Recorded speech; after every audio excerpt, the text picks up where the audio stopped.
This is the review for your quiz on 2.4 to 2.7. The first couple problems ask to find the product or the quotient. So the first one we're multiplying, so we're finding the product. Negative 2 times 16n. Well, a negative times a positive is a negative, and then 2 times 16n would be 32n. So my answer is negative 32n. Number 2, 64 divided by negative 16. Well, a positive divided by a negative is a negative, and 64 divided by 16 is 4. So my answer is negative 4. Then we have to evaluate if x is negative 2, y is 6, and z is negative 4. So we have x times y divided by z. So I'm going to plug in a negative 2 for x, negative 4 for y, and then a 6 for z. On the top, a negative times a negative is a positive. 2 times 4 is 8. And then on the bottom, we have 6. 8 divided by 6. We're going to simplify this, change it to 4/3, and we'll leave it at that. If Sue spends $15 each day, what is the change in her money balance if she continues this for 5 days? So she's spending $15 each day. So we're going to write that as minus 15, negative 15. And then for 5 days, so we're going to multiply that by 5. Negative times a positive is a negative. 15 times 5, well, 10 times 5 is 50. 5 times 5 is 25.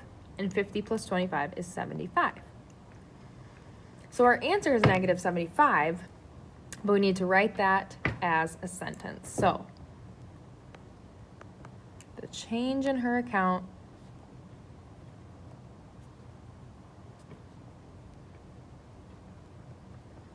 will be negative $75.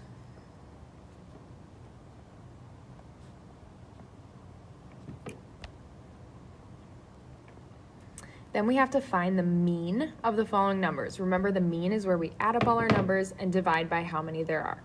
So we have negative 10 plus 5 plus negative 6 plus negative 9. First thing I want to look for is to see if I can cancel anything out, and in this case I can't. So then I want to add all my positives. Well, I only have one positive, so I'm just going to bring that down. 5 plus, and then I'm going to add together my negatives. So negative 10 plus negative 6, same sign, add and keep.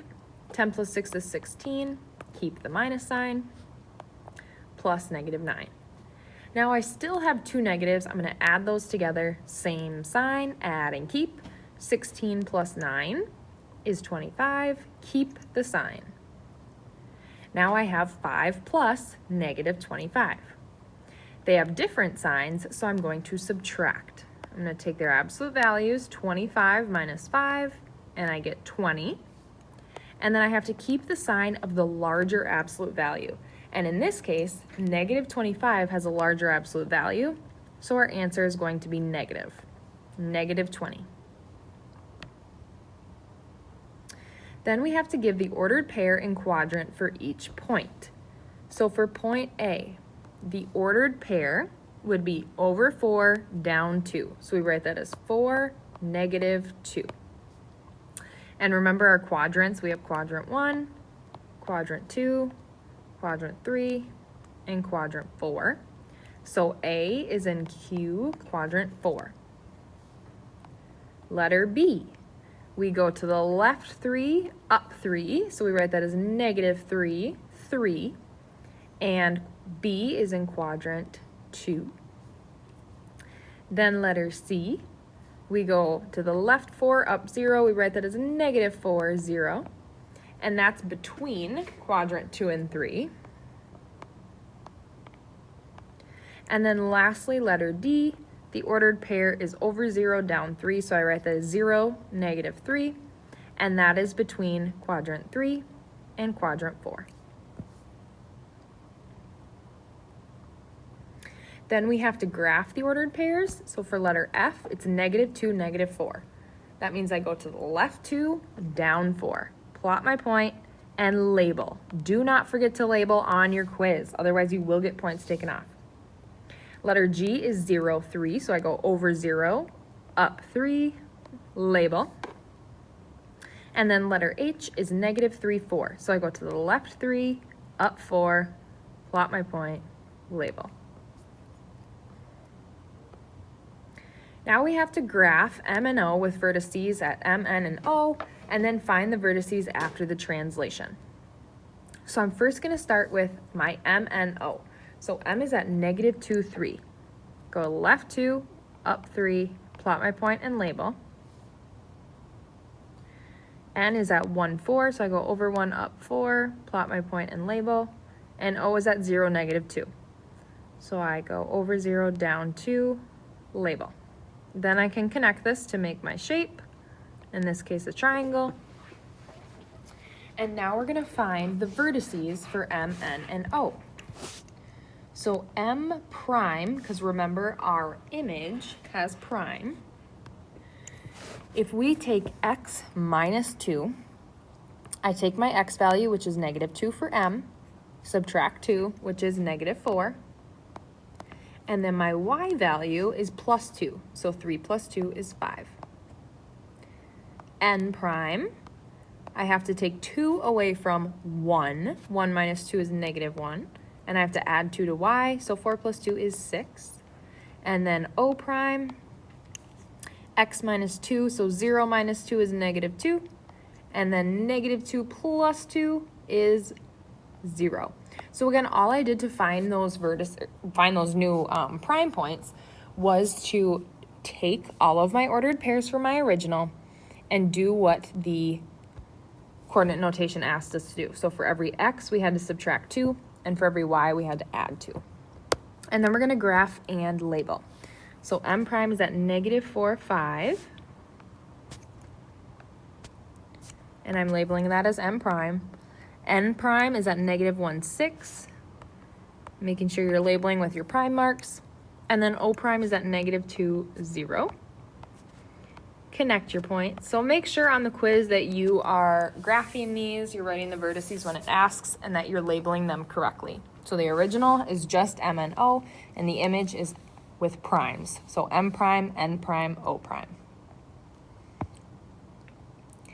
Okay, then we have to graph E, F, G, H. So I'm going to graph these points quickly. So E is at 2, negative 3. F is at 5, negative 4. G is at 6, negative 2. And H is at 3, negative 1. I can connect my points here. Then it says find the vertices after a reflection over the x-axis. So remember, the y-axis. When we use coordinate notation, when we reflect over the y-axis, the y stays the same and we change the x value. So I'm going to write this as negative x, y. So we take the opposite of x and keep the y. So for E prime, because it asks us to list the new points, so for E prime, we take the opposite of x, so it's going to be negative 2, and keep the y, negative 3. F prime, opposite of 5, which is negative 5, keep our y. G prime, take the opposite of 6, which is negative 6, keep our y value of negative 2. And then H prime, take the opposite of 3, which is negative 3, and keep our y value of negative 1. Once you've done that, you can plot your new points. So I have negative 2, negative 3, and I'm labeling. F prime is at negative 5, negative 4. G prime is at negative 6, negative 2. And H prime is at negative 3, negative 1. Connect my points. And then we always want to double check. If we were to fold this over the y-axis, fold it in half, would they line up? And yes, they would. And then last one, what are the coordinates of negative 6, negative 2 after a reflection of the x-axis? So remember when we reflect over the x-axis, we take the opposite of the y and keep our x. So our x value stays the same, and then we take the opposite of our y value,